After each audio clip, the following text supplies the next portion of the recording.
जय भीम।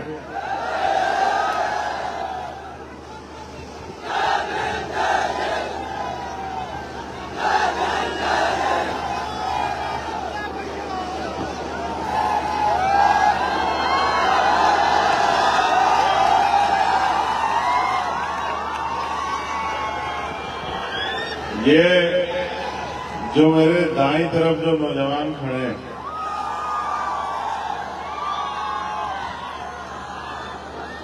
अब तो हमने आपको देख लिया, अब तो बैठ जाओ। अगर हमसे प्यार करते हो तो बैठ जाओ। हमारे कहने के बाद भी पुलिस की किसी और की जरूरत पड़े तो फिर बेकार। अगर हमने तुमसे कुछ मांग लिया और तुम लोग उसको पूरा ना करो तो फिर बेकार।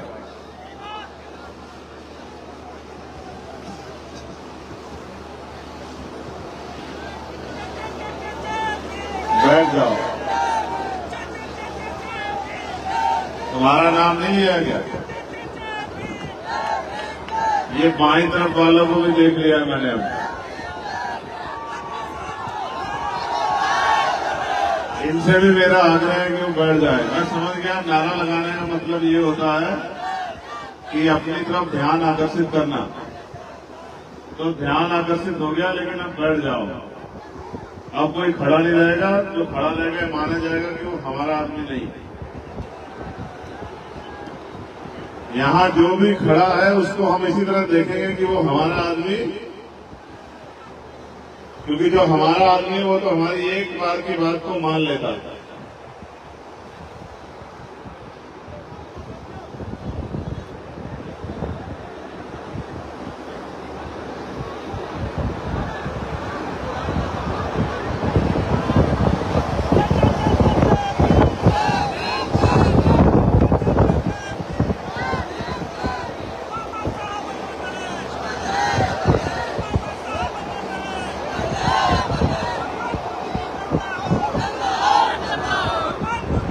मैं धन्यवाद दूंगा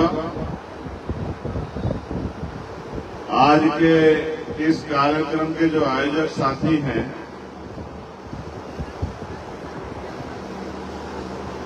जिनकी जिम्मेदारी यहां इस कार्यक्रम को कराने के लिए लगाई गई थी।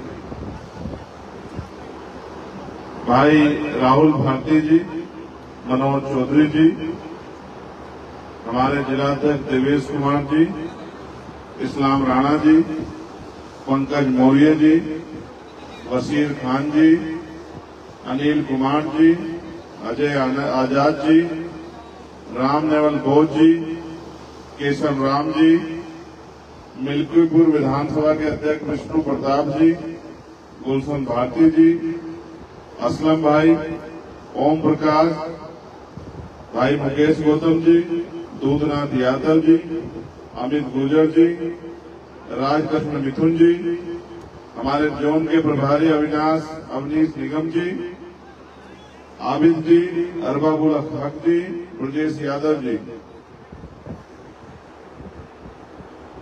हमारे भीम आर्मी से मनीष आजाद जी, सुरजीत कुमार जी, रूपेश राव जी, आलोक बोध जी, करण आजाद जी, संदीप भारती जी, जयनाथ जी, सतीश राज जी, रमेश कुमार जी, विनोद राजवंशी जी, रघुनाथ जी, मोहित आजाद जी। और ये हमारी एक और लिस्ट मेरे पास है ब्लॉक कमेटी की।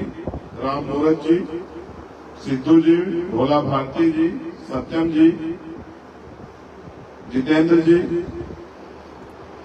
रमेश जी, डॉक्टर आकाश जी, हरिराम जी, सुभाष जी, धनी आजाद जी, सुरेश आजाद जी, रामचंद्र जी, विशाल अम्बेडकर जी, नीरज कुमार जी, संजय रावत जी।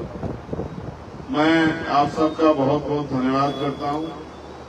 मेरे साथ चल के आए पार्टी के प्रदेश अध्यक्ष सुनील कुमार चित्तौड़ जी और महासचिव डॉक्टर आकिब साहब का भी मैं धन्यवाद करता हूं। और सबसे ज्यादा धन्यवाद करता हूं यहाँ उपस्थित इस मिल्कीपुर विधानसभा अयोध्या क्षेत्र की महान जनता का, जो माएं बहनें हमारी बैठी है यहाँ, इनका धन्यवाद। हमारे नौजवान साथियों का धन्यवाद और जिम्मेदार साथी हैं उनका भी धन्यवाद। अब मुझे नहीं पता कि ये टेंट कैसे अधूरा है, हवा में उड़ गया या नहीं लगा, तो मुझे जानकारी नहीं है। इसकी जानकारी आपको ज्यादा हो सकती है, लेकिन मैं कोशिश करूंगा कि कम समय में अपनी बात खत्म कर दूं, जो आपको ज्यादा परेशानी का सामना न करना पड़े। और मेरा ऐसा भी विश्वास है कि जिस उद्देश्य के लिए मैं यहाँ आया हूँ, आप मेरे उस उद्देश्य को भी समझेंगे। अपनी बात को शुरू करने से पहले मैं नमन करूंगा बाबू मित्र सेन यादव जी को, जिन्होंने अयोध्या में बहुजन मूवमेंट को घर घर तक पहुंचाने का काम किया। सम्मानित साथियों, आज इस अवसर पे बहुजन समाज में जन्मे सभी संतों, गुरुओं और महान पुरुषों को भी मैं नमन करता हूं। ये ब्लैक कलर की गाड़ी किसी की खड़ी हुई है, स्कॉर्पियो, कोई साथी देख के इसकी लाइट बंद करवा दे। लाइट है, रिफ्लेक्शन है, मुझे नहीं पता। हाँ, लाइट भी बंद होगी, ठीक है, बैठ जाओ। कोई महान पुरुष उसमें शायद होगा जिसने लाइट जला रखी है। महान पुरुष ऐसे थोड़ा ही पहचान आते हैं, अपने कर्मों से पहचान आते हैं। बाकी तो सब लोग एक जैसे ही रखते हैं। बैठ जाओ, अगर तुम खड़े होंगे तो छोड़ देंगे माइक, आज अभी यही गए। अगर तुम में से एक भी खड़ा हुआ तो याद रखना, बात बीच में छोड़ देंगे। बैठ जाओ, और तुम लोग भी मत खड़े रहते, वॉलेंटियर साथी पीछे आ जाओ, वहां से हटो तुम लोग, तुम्हें देखिए खड़े हो रहे वो लोग। बस अब तुम में से एक भी खड़ा नहीं दिखना चाहिए। तुम में से एक भी खड़ा दिखा तो समझो वहीं बात रोक दी जाएगी, और जो खड़ा हो जाए उसको आराम से बिठा लेना। ये देखो, ये धूप में तुमसे ज्यादा ताकतवर तरीके से बैठे। तो बहुजन समाज में जन्मे सभी संतों, गुरुओं और महान पुरुषों को नमन करते हुए मैं आज यहाँ मिल्कीपुर में अयोध्या जिले में आपके बीच आपसे और यहाँ उपस्थित हर एक व्यक्ति से, और यहाँ से जाने के बाद जब आप गांव देहात में लौटोगे तो मेरे संदेश को आप लोग लेके जाना, इसके लिए हमने सभा बुलाई।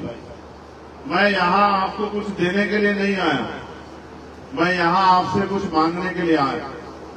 और मांगने के लिए इसलिए आया हूँ क्योंकि ये लोकतांत्रिक देश है और जनता के हाथ में सबसे बड़ी ताकत है। आप ऐसे करके देखोगे तो आपको अपने हाथ खाली दिखाई देंगे, लेकिन जब 5 साल में एक बार समय आता है कि आपकी उंगलियों में जो ताकत है उसका आप प्रयोग करो। अगर आपने वो प्रयोग मेरे कहीं से कर लिया तो मैं लिख कर देता हूं कि आपके हाथ खाली नहीं रहेंगे कभी भी।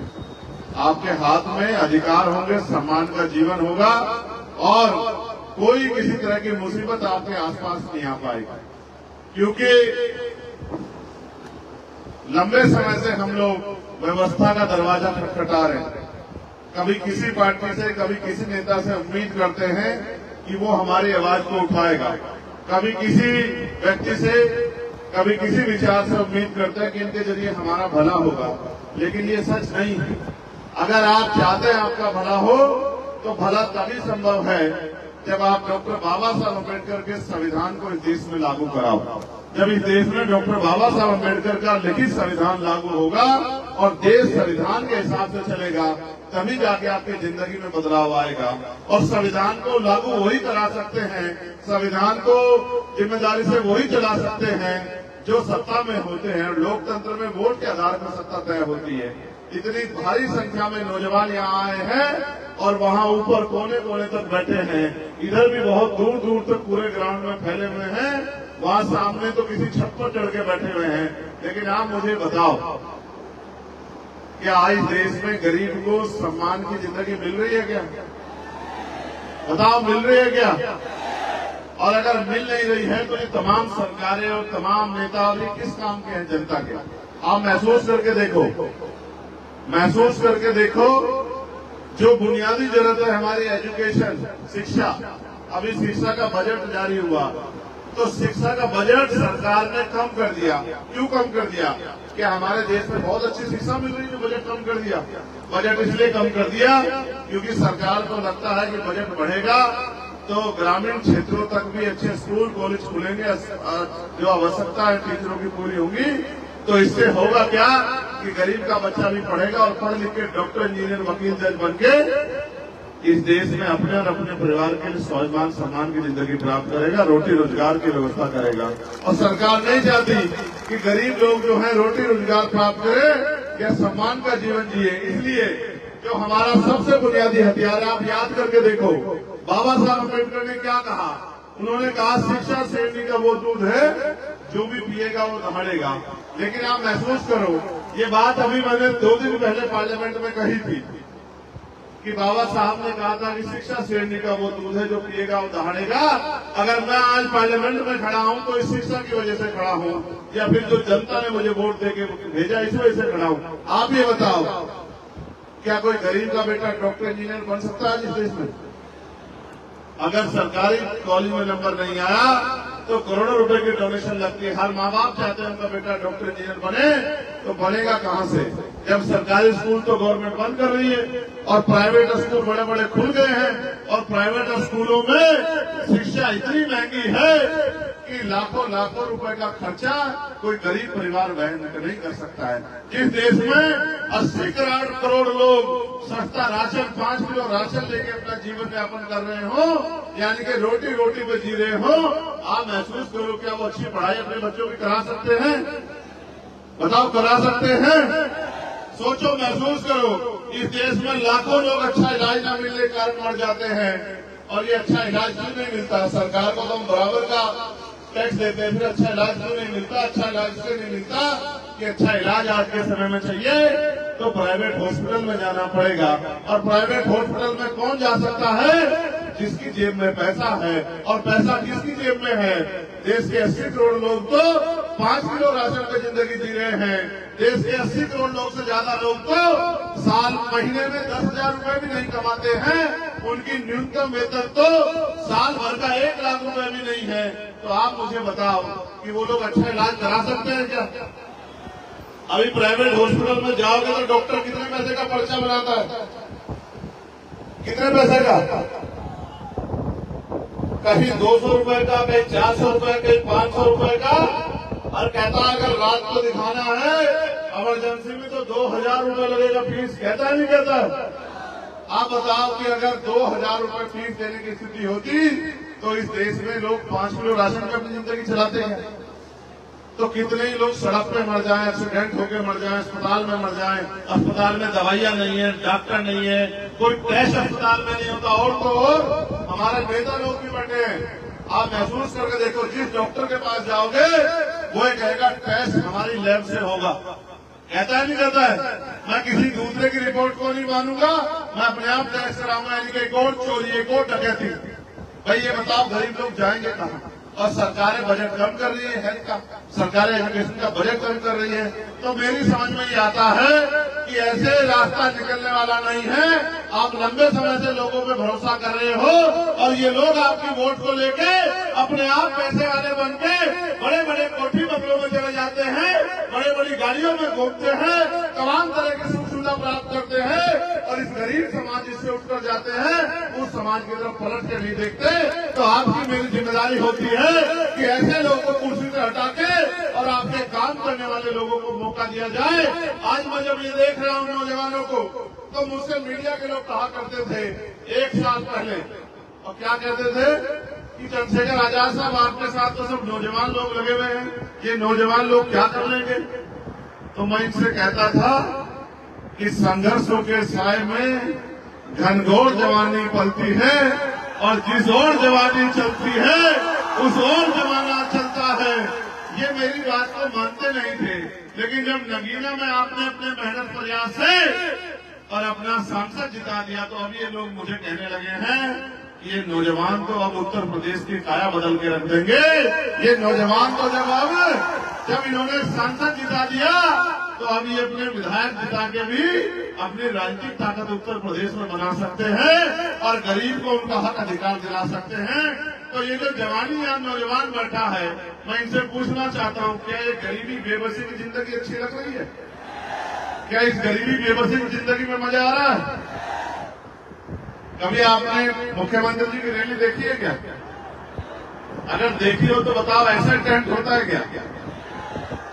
ऐसा टेंट होता है क्या? और कैसा टेंट होता है? हमारे बदन पे पहने हुए कपड़ों से भी अच्छे कपड़े का टेंट होता है नहीं होता, बताओ? और बड़े बड़े सोफे, एसी, कूलर और ये और वो और पानी और सब चीज। और यहाँ देखो, क्योंकि ये गरीबों की रैली है, गरीबों की, ये गरीबों की, कमजोरों की रैली है, इसमें ना टेंट है, ना बड़े बड़े गद्दे कुर्सियां हैं, ना एसी लगा हुआ है, पंखा भी, लाइट चली गई ऐसा लग रहा है। उत्तर प्रदेश में वैसे तो लाइट आती नहीं है, और आती भी है तो सोने के तारों में आती है।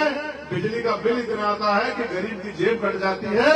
तो पंखे भी जो चल रहे हैं इस हवा से चल रहे हैं जो कुदरत चला रहे हैं। मैं आपसे कहना चाहता हूं, हम तो मेहनत कश लोग हैं, किसान मजदूर समाज से आते हैं। हमने तो इससे पूरे दिन देखे हैं, गर्मियों में पसीना बहा के कुछ पैसे कमा के अपने पेट का, अपने परिवार का पेट पाला है। ये गर्मी हमारा कुछ नहीं बिगाड़ सकती। लेकिन मैं आपसे पूछना चाहता हूं, क्या इस देश में हमें सुख सुविधा लेने का अधिकार है या नहीं है? क्या हमें सम्मान से जीने का अधिकार है या नहीं है? क्या हमारी माँ बहनों को इज्जत की जिंदगी जीने, सम्मान की जिंदगी जीने का अधिकार है या नहीं है, बताओ? कितने लोग चाहते हैं कि हमें गरीबों को भी, दलित, पिछड़े, कमजोर समाज के लोगों को भी इज्जत की जिंदगी मिलनी चाहिए। जरा हाथ उठा के बताओ। हाथ उठाने को कहा, खड़े होने को नहीं कहा। और खड़े होने के साथ क्या शर्त थी, पता है या नहीं पता है?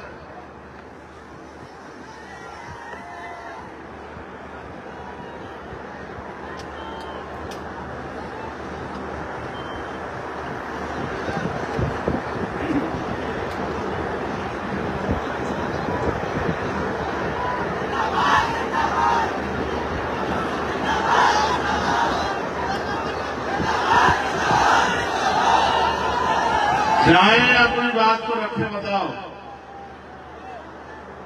तो तुम्हें लगता है कि हम तुमसे झूठ बोलते हैं? जब हमने तुमसे कह दिया कि तुम अगर खड़े हो जाओगे तो हम बोलेंगे नहीं, तो फिर तुम लोग क्यों खड़े हुए? बताओ, क्यों खड़े हुए फिर तुम लोग? हम बैठ के थोड़ा ही बात रख रहे, हम भी तो आपकी तरह खड़े ही थे। लेकिन जब आप पे बैठने का अवसर है तो क्यों नहीं बैठ रहे? अब की बार अगर तुम लोगों ने मिस्टेक की तो फिर हमें हमारी बात का पालन करना पड़ेगा। तुम देख लेना क्या। तो मैं आपसे कह रहा था कि गरीबों को भी इज्जत की जिंदगी जीने का अधिकार मिलना चाहिए, मगर मिलेगा कैसे? मांगने से या क्या मिलता है? क्या मिलता है मांगने से? मांगने से मिलती है भीख, और भीख मांगने वाले क्या कहते हैं? तो कब तक आप इस भीख के चक्कर में पड़ जाओगे? लोकतंत्र में वो शक्ति है कि जो हाथ आपका आज मांगने की तरफ है, अगर वोट से ताकत बना लोगे तो मांगने वाले भी रहोगे देश में, देने वाले बन जाओगे। जिस दिन देने वाले बन गए उस दिन आपको गर्मी में कपड़ा नहीं पड़ेगा। बताओ, नौकरी देने की शक्ति किसके पास है? मेरे पास है या सरकार के पास है? बताओ बताओ। रोजगार देने की शक्ति किसके पास है? मेरे पास है, सरकार के पास है? बताओ बताओ। अच्छा हॉस्पिटल बनाने की शक्ति किसके पास है? मेरे पास है, सरकार के पास है? बताओ बताओ। उद्योग धंधे लगाने की शक्ति किसके पास है? मेरे पास है, सरकार के पास है? बताओ बताओ। अच्छे स्कूल खुलवाने की जिम्मेदारी किसके पास है? ताकत किसके पास है? मेरे पास है, सरकार के पास है? बताओ। सब कुछ तो सरकार के पास है। और आप अगर अपनी ताकत नहीं बनाओगे, आप सरकार नहीं बनोगे, तो कैसे बदलाव हो जाएगा भाई? अब मैंने कहा, मेरी बात पे गौर करो, मैंने पार्लियामेंट में कहा कि भारत में बदलाव तब तक नहीं होगा, गौर से सुनना, जब तक इस देश में अच्छी शिक्षा व्यवस्था तब तक नहीं होगी, जब तक प्रधानमंत्री से लेकर और प्रधान का बेटा सरकारी स्कूल में नहीं पढ़ेगा, तब तक इस देश में अच्छी शिक्षा गरीबों को नहीं मिल सकती। जब प्रधानमंत्री से लेके, मुख्यमंत्री से लेके, राष्ट्रपति से लेके, राज्यपाल से लेके सारे मंत्री, विधायक, सांसद, जिसमें मैं भी, और जितने क्लास 1, क्लास 2, क्लास 3, क्लास 4 के अधिकारी हैं, जितने भी वो नेता हो, अभिनेता, जितने लोग जो सरकारी सुरक्षा लेते हैं, सुविधा लेते हैं, तनख्वाह मिलती है, मानदेय मिलता है, जब तक उनके बच्चे सरकारी स्कूल में नहीं पढ़ेंगे तब तक इन सरकारी स्कूलों में सुविधा नहीं आने वाली। क्योंकि सुविधा तब आएगी जब एक ही कमरे में क्लास 4 के बच्चे बैठे होंगे, एक बच्चा मुख्यमंत्री जी का होगा, दूसरा बच्चा कलेक्टर साहब का होगा, तीसरा बच्चा एसएसपी महोदय का होगा, चौथा बच्चा सीओ महोदय का होगा, पांचवा बच्चा हमारे जैसे किसान मजदूर के परिवार का होगा, छठा बच्चा सफाई का काम करने वाले का होगा और सातवां बच्चा खेतों में मजदूरी करने वाले का होगा। जब तक ये नहीं होगा तब तक अच्छी शिक्षा नहीं आएगी। जिस दिन ये हो गया, न मास्टर की कमी होगी, न स्कूल गिरने वाला होगा, न पंखों की कमी होगी, न किताबों की कमी होगी, बेहतर से बेहतर शिक्षा मिलेगी। ये होगा बदलाव। और फिर अच्छा इलाज कब मिलेगा? जब राष्ट्रपति से लेके और गांव में रहने वाले प्रधान के बच्चे का भी इलाज और उनका खुद का इलाज भी सरकारी अस्पतालों में होगा। तब आएगी सरकारी अस्पतालों में सुविधाएं। कैसे? अगर मुख्यमंत्री जी बीमार हो जाए, मैं तो नहीं करता, हमारे यहाँ अच्छे मुख्यमंत्री बेचारे बीमार हो जाएं, लेकिन क्योंकि ये तो बीमारी आदमी के साथ होती है, मैं उदाहरण के तौर पर कह रहा हूँ, अगर कोई भी नेता बीमार हो जाए और उसको प्राइवेट हॉस्पिटल में ना जाने जाए, सरकारी हॉस्पिटल में लाया जाए, तब उसको पता लगेगा कि सरकारी हॉस्पिटल की स्थिति कैसी है। ना डॉक्टर है, ना दवाई है, ना कुछ है, ना कुछ है। तब जाके बदलाव होगा जब जिलाधिकारी को बीमारी होने पे जिलाधिकारी भी सरकारी अस्पताल में इलाज कराएगा। जब हम गरीब किसान मजदूर परिवार के लोग इलाज कराते हैं, तब आएगा अच्छा इलाज व्यवस्था, तब आएंगे डॉक्टर बढ़िया, तब जो है बाहर से दवाई नहीं लेके जाएगी, तब एक्सरे मशीन भी होगी, एमआरआई मशीन भी होगी और तमाम तरह की चीजें होंगी, तब जाके बदलाव होगा। और मैं फिर आपसे कहना चाहता हूँ, अगर बदलाव ना देखो, पॉलिसी बना के लाखों लोगों के लिए बदलाव किया जा सकता है। इंडिविजुअल व्यक्तिगत लाभ देके तो लोगों की मदद की जा सकती है। जैसे मुझसे कोई कहे कि भाई मेरा बच्चा बीमार है, मुझे कुछ पैसे दे दो, मैं दे दूंगा, तो एक बच्चे का इलाज हो जाएगा। लेकिन अगर पॉलिसी बन जाए तो करोड़ों बच्चों का इलाज मुफ्त में हो जाएगा, नहीं हो जाएगा? बताओ। अभी तो मैंने कहा था एमबीबीएस एमडी बनने के लिए करोड़ों रुपए चाहिए जब, लेकिन शिक्षा इस देश में समान हो जाएगी और शिक्षा मुफ्त हो जाएगी तो किसान का बेटा भी डॉक्टर इंजीनियर बन पाएगा, वकील जज बन पाएगा। जब उनकी जेब नहीं कटेगी, जब उनको जमीन गिरवी नहीं रखनी पड़ेगी, जब उनको कर्ज नहीं लेना पड़ेगा। और मैं फिर आपसे कहना चाहता हूँ साथियों, इसको लागू कराने के लिए शक्ति की जरूरत है और शक्ति आपके अंगूठे में है। जितनी शक्ति आपने मेरे साथ खड़ी कर दी, आजाद समाज पार्टी की पॉलिसी के साथ खड़ी कर दी, वो दिन दूर नहीं कि पहले उत्तर प्रदेश में और फिर देश में ये होकर रहेगा। इसको कोई होने से रोक नहीं सकता है, क्योंकि अब गरीब जागरूक हो गए हैं, अपने अधिकारों के प्रति सचेत हो गए हैं। आप महसूस करो, और ये बात मीडिया के लोग भी सुन लो, हमने मांग की है कि देश की आजादी के 75 साल हो गए हैं, अब निजी क्षेत्रों में आरक्षण की व्यवस्था होनी चाहिए और SC ST OBC के लोगों को संख्या के आधार पर आरक्षण मिलना चाहिए। बताओ, मिलना चाहिए नहीं मिलना चाहिए? इस बात को भी समझो।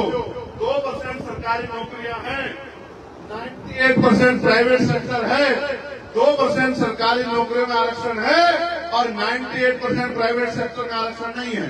98% प्राइवेट सेक्टर किसका है? सुनो, प्राइवेट सेक्टर में तुमसे कोई पूछ ले, कहे भाई वो क्यों देंगे नौकरी? इसलिए देंगे क्योंकि सरकार प्राइवेट सेक्टर में जो लोग उद्योग लगाते हैं, 1 रुपया लीज पे लाखों बीघे जमीन उनको देती है, हजारों बीघे जमीन देती है, साथ करोड़ों रुपए का लोन उनको देती है बैंक से, साथ करोड़ों रुपए के टैक्स में छूट करती है। ये सारा पैसा हमारी मेहनत की कमाई का होता है। ये जमीनें जनता की होती है। जब ये जमीनें आप उनको देते हो, छूट देते हो, टैक्स में जो छूट देते हो और लोन देते हो, तो जनता का पैसा जब उनको देते हो तो जनता को हिस्सेदारी भी उसमें मिलनी चाहिए। इसलिए मैं कहता हूँ कि निजी क्षेत्रों में आरक्षण की व्यवस्था होनी चाहिए। साथ जब सामान उनकी कंपनियों में जो बनता हम खरीदते हैं, तो जब उनके जो है ग्राहक हम हैं, तो उनके कर्मचारी हम लोग क्यों नहीं हो सकते? सरकार मुझे इस बात का जवाब दे। इसलिए मैं आपसे कहना चाहता हूं कि लड़ाई बड़ी लंबी है, लेकिन लड़नी है। हम तो पार्लियामेंट में जब से हम गए हैं, आप ये जानते हैं, सबकी आवाज उठाते हैं। बीएड के बच्चों की आवाज उठाते हैं कि उनको भर्तियां निकाल के नौकरी दो, बैकलॉग भरा जाए, इसकी आवाज उठाते हैं। और बीटीसी के बच्चों की आवाज उठाते हैं, साथ होमगार्डों की आवाज उठाते हैं, पीआरडी के जवानों का माने जो बड़े उनकी आवाज उठाते हैं। महिला जितनी है हमारी बहनें, आशा हो, आंगनबाड़ी हो, भोजन माता हो, ग्राम सेवक हो, तमाम लोगों की आवाज हम लोग उठाते हैं। बेरोजगार नौजवानों को 5,000 रुपए भत्ता मिले, इसकी आवाज भी हम लोगों ने उठाई। साथ हमने ये भी आवाज उठाई कि कि महिलाओं को जो पेंशन मिलती है 500 रुपए, वो बढ़ के 5000 रुपए होनी चाहिए। और भी हमने आवाज उठाई कि गैस के सिलेंडर का दाम 500 रुपए होना चाहिए, इससे ज्यादा नहीं होना चाहिए। बिजली के दाम कम होने चाहिए, बिजली के दाम जो सोने की बिजली के दाम हो गए वो कम होने चाहिए। हम तो लगातार आवाज उठा रहे हैं। और तो और हम अपने पुलिस के भाइयों की भी आवाज उठाते हैं। हमने ये भी कहा कि इनकी ड्यूटी भी 8 घंटे की होनी चाहिए, इनको भी सप्ताह में 1 दिन छुट्टी मिलनी चाहिए। और बॉर्डर स्कीम जो है, बॉर्डर स्कीम का जो नुकसान इनको हो रहा है, जैसे छुट्टी मिली, अब इनकी ड्यूटी अयोध्या में रहने वाले हैं ये बिजनौर के, अभी ये 1 दिन की छुट्टी मिली, सुबह यहाँ से जाएंगे, शाम तक तो बिजनौर पहुंचेंगे और शाम के टाइम उधर चलेंगे तो तब अगले दिन यहाँ पहुंचेंगे। तो हमने कहा कि बॉर्डर स्कीम खत्म करके बराबर के संबंधित जिलों में इनको पोस्टिंग मिलनी चाहिए, क्योंकि ये भी इंसान है, अपने परिवार के बीच में पहुंच जाए। इनके दिन को भी जो है अपने परिवार से मिलने की आजादी होनी चाहिए। ये मांग भी हमने उठाई, लेकिन जैसे हमने मांग उठाई तो भाजपा के लोग सब लोग चिल्लाने लगे, भाई ये राज्य का विषय है, राज्य का विषय है। तो हमने कहा भाई राज्य का विषय भले ही हो, हम तो मॉडर्नाइजेशन की बात कर रहे हैं। हम तो कह रहे हैं कि मॉडर्नाइजेशन पुलिस में होना चाहिए। अब पुलिस में सुधार की जरूरत है, रिफॉर्म की जरूरत है। रिफॉर्म को सेंटर ही करेगी या नहीं करेगी बताओ? रिफॉर्म का काम स्टेट का नहीं है, रिफॉर्म का काम सेंटर का है। सेंटर कानून बनाएंगे, हर स्टेट अपने पुलिस कर्मियों की सुविधा ले। बताओ कैसे नहीं बदलाव होगा? तो हम तो वकील लोग हैं, तो समझते हैं कैसे क्या करना है। लेकिन मैं आपसे पूछना चाहता हूँ, आप नहीं चाहते कि अब ये परिस्थिति बदलनी चाहिए? जोर से बताओ, चाहते भी चाहते हो? तो भैया चाहने से तभी होगा जब चाहने के साथ आप उस पर काम करना भी शुरू कर दोगे। आपने यहाँ तमाम लोगों को अवसर दिया, तमाम लोगों को आगे बढ़ाया, और जो लोग आगे बढ़े उन्होंने अपने और अपने परिवार को आगे बढ़ाया, लेकिन ये गरीब समाज वहीं का वहीं रह गया। मैं यहाँ के लोगों से कहना चाहता हूँ, देखो नगीना के लोगों ने मेरी बात मानी, तो बताओ नगीना के लोगों को फायदा हुआ नहीं हुआ? और वोट में क्या ताकत है समझते हो? वोट में ताकत है। कल तक हम जहाँ सरकारी दफ्तरों में फिरते थे कि हमारे यहाँ सड़क बनवा दो, हमारे यहाँ बिजली घर बनवा दो, हमारे यहाँ स्कूल बनवा दो, हमारे यहाँ जो है ये गड्ढे भर गए हैं, इनको गड्ढों को बनवा दो, ठीक करवा दो, हमारे यहाँ जो है नल लगवा दो। आज आपकी ताकत से, आपके संघर्ष से आज हम पे वो निधि है कि हमारी एक कदम के साइन होने से कई कई किलोमीटर की सड़क बन जाएगी, और तमाम अधिकारी कर्मचारी हमारी बात को बेचारे जिम्मेदार को सुनते हैं। अगर ऐसी ताकत आप अपने क्षेत्रों में बना लोगे तो बताओ परिवर्तन होगा नहीं होगा? बताओ। तो अब मैं आपसे जो कहना चाहता हूं उसको गौर से सुन लो। अगर परिवर्तन करना चाहते हो तो परिवर्तन के लिए तैयार हो जाओ। बताओ कितने लोग तैयार हैं? ऐसे हाथ खड़ा करके बताओ। ऐसे हाथ खड़ा करने के साथ मुट्ठी भी बंद करने, जरा इशारे भी समझो।